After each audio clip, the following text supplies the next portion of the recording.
Hey, I'm Stephanie Rubis. Welcome back to my channel. A long time ago, I asked all of you what your biggest sewing woes were, questions that you had, and basically I have been slowly working my way through the list. Now, I did have quite a few questions about zippers. I've already answered a couple of those.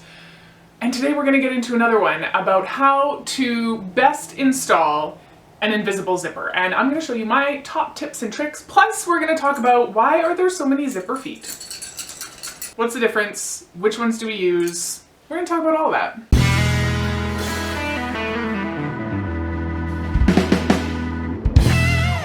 So you can see here I've got a sample of fabric that's just been serged on the edge, and I have my zipper. Now the first thing I need to do is I actually need to prep my zipper. And to do that, I'm going to open it up and I'm going to take my iron and actually press the teeth flat. When you feel the edge of your zipper from the underside, it kind of stands up a bit. And so you want to just roll that out a little bit with your iron. You're not going to wreck your zipper. Or I've never wrecked a zipper anyways doing this.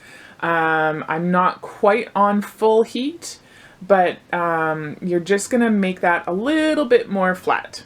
Now, as you can see, I have also put in some strips of interfacing, and this is just to strengthen my fabric, which is something that you would typically do anyways. And my interfacing goes a little bit longer than I want my zipper to go. And in fact, I've also got a zipper that is a bit longer than the opening that I want to have. So you'll see that my interfacing and my zipper are the same length, but all together they are all longer than I need them to be. I'm going to mark where I want my opening to end. And so you can see everything sort of surpasses that by about an inch. Now I'm going to take my garment fabric, I'm going to place it right sides together. And from the top edge of my garment down to my notch, I am going to sew a really long stitch, basting stitch to my notch. Then I'm going to backstitch. And then from there down, I'm going to sew just a regular stitch. All right, so I've done that and I've pressed my seam allowances open. Now, right where I put that notch, that little mark where I want my opening to stop, I'm going to just hold my finger there so that I know where it is. And I'm going to flip my fabric over and I'm going to place a pin. And I'm only placing that through the outer layer of my fabric, not my seam allowance. That will come into play later. We don't need to worry about that right now, but just get that pin in there to mark that space. Now I'm going to start by placing the top of my zipper and securing it with pins, and I'm only going to be pinning my zipper to the seam allowance. So, I mean, it's a bit cumbersome maybe getting your pins in there, but it's important that you only pin it to your seam allowance. Once I get my top secure, I'm going to flip that back around, and what I'm doing is I am just going to line up the center line on my zipper with the line from my seam.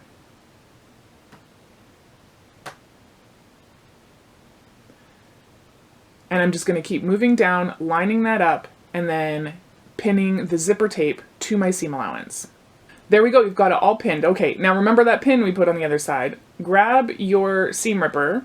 Now I find it easier to start this in kind of the middle of the seam rather than at the end where it's all floppy. So I just grab one little stitch and pop that out.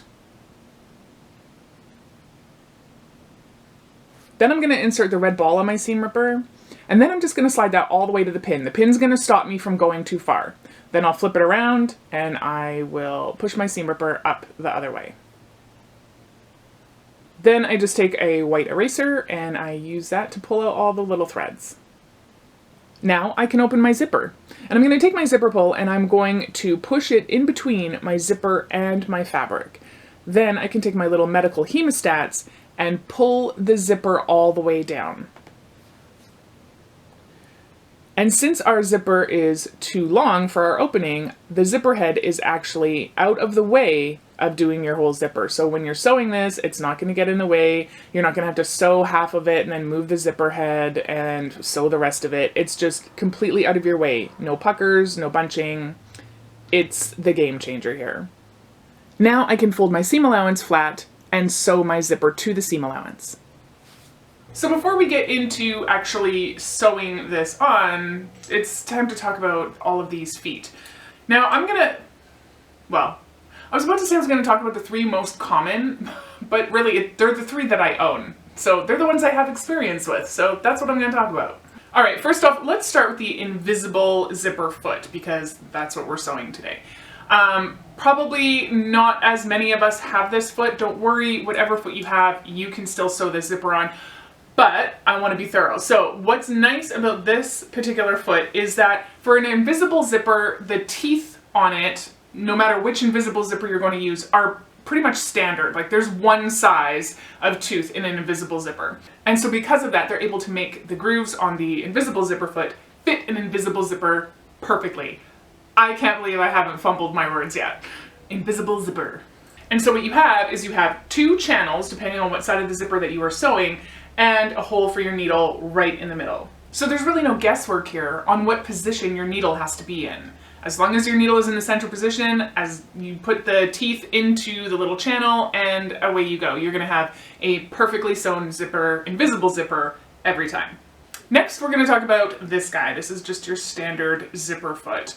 And there are actually 2 positions here that you can clip this on to your machine, depending on what side you are sewing a zipper on.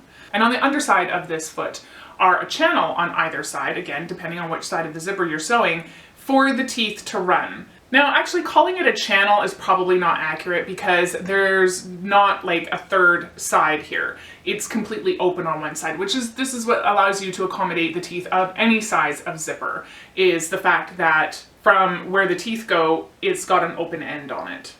On this zipper foot, you are going to want to take a moment and really place your needle and see where you want your needle to go.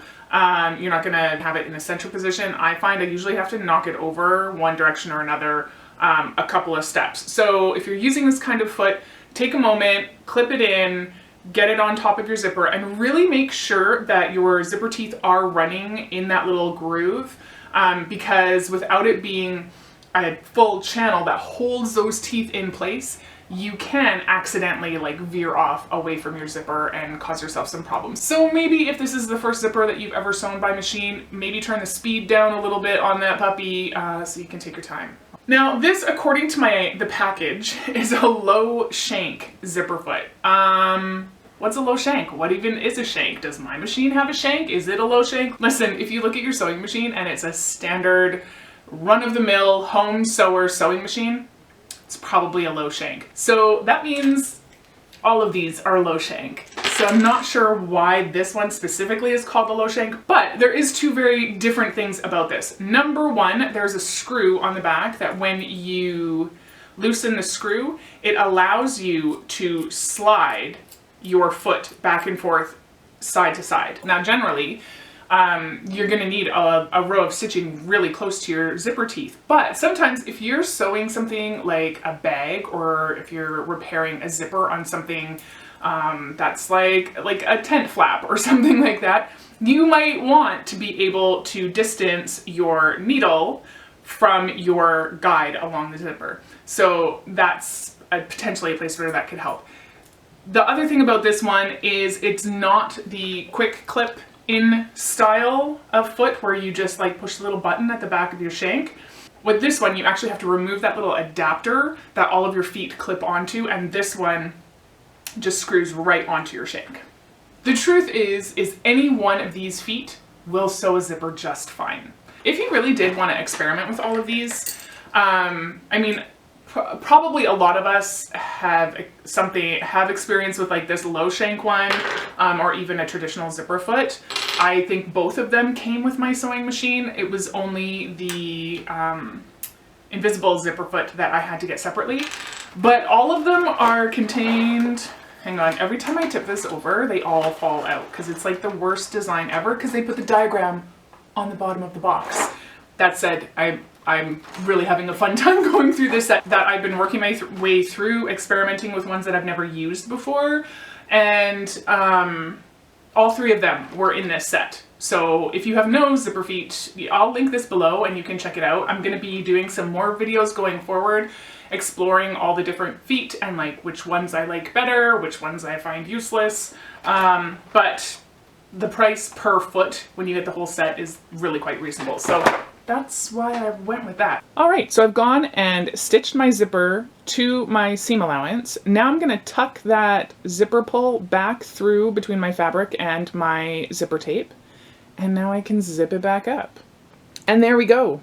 Oftentimes you'll get like a little bunch at the bottom if you have to kind of go around your zipper head, but because we zipped it all the way out of the way, we don't have to worry about that. The last thing we need to do is we need to put a stop on the zipper. Since the zipper is too long, we need to make sure the zipper can't pull past the opening in the garment. So I'm just gonna run some stitches around my zipper teeth. I'm being very careful not to put my needle all the way through to the outside of my fabric. And I'm just doing a few stitches to make sure that it is secure. Then I hide my knot underneath my seam allowance, and we're done. And there we go, the zipper stop works. Well, there we go, friends. We've just sewn in an invisible zipper. I really hope that this is gonna help you level up some of those projects you have in your sewing queue. I hope that I was able to add some new tip or trick in there and that you found it interesting to look at the 3 different kinds of sewing machine feet. That is all I've got for you this week. I will see you next time.